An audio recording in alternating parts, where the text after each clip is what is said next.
things we've talked about is that scientifically and biologically, we are all the same under the skin. And I'm told you have an experience you'd like to share about that. Yes, because, if there's this silly notion that somebody white is separate to somebody black, and we're not. As I said, we're different on the outside, but we're the same inside, same blood, the same organs. And some years ago, I was very sick. I had to have major surgery. I came home, and after a couple of days, I started to hemorrhage, and it was really bad. I was on the way out. By the time I got to the hospital, which was Town St. Peter at the time, I had very little blood left. When they told me, I thought, what?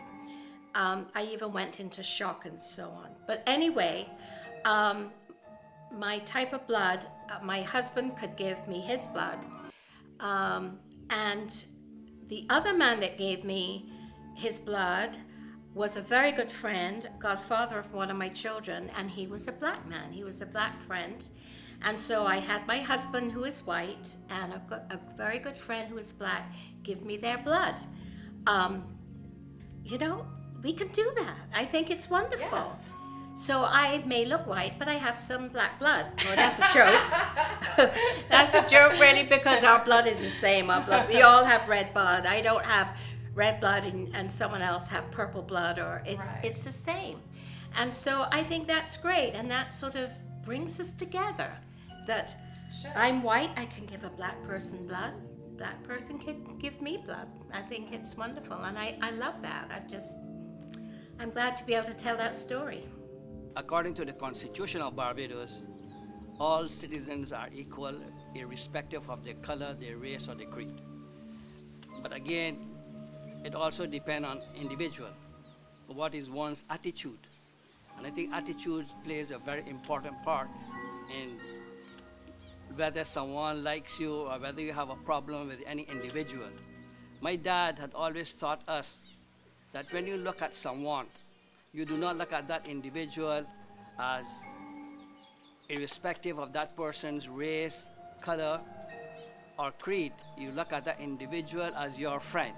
And once you do that, you look at that individual who is facing you as your friend, then you will have less problem in your life.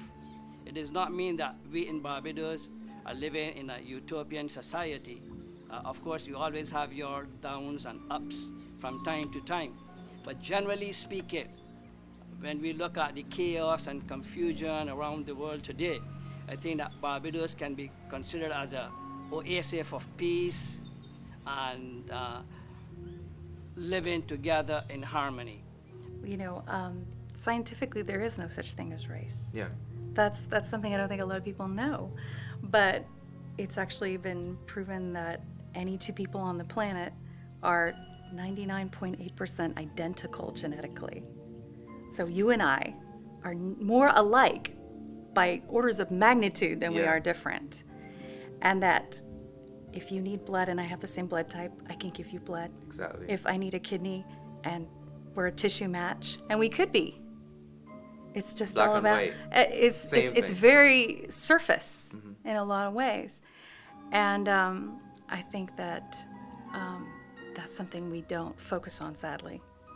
We're far more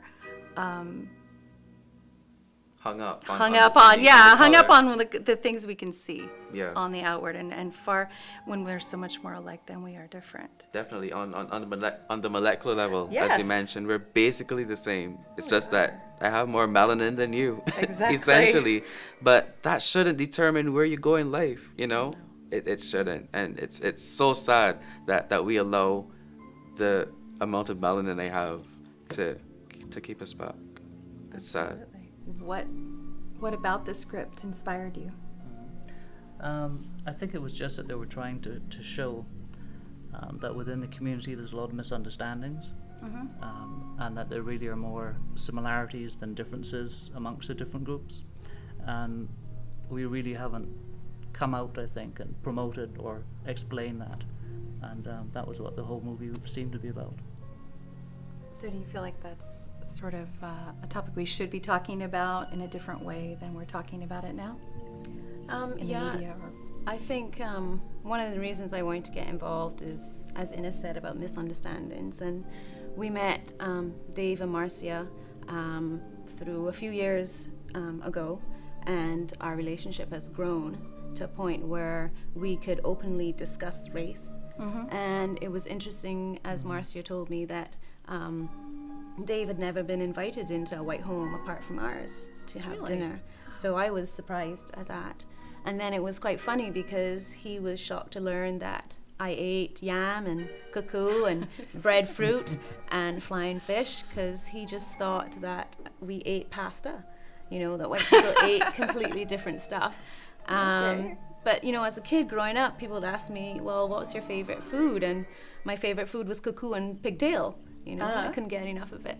So in that regard, you know, we're the same in that I grew up on the same foods as most Black Bajans. My name is Sabir Nakhuda. I am a Bajan Indian and a Muslim. I came from India when I was about 10 years ago, in 1958. I went to school at Wesley Hall School, and I also lived near Wesley Hall School in a place called King Street. Actually, I was the first one my dad sent for from India, and I came on a BOAC plane, by the way.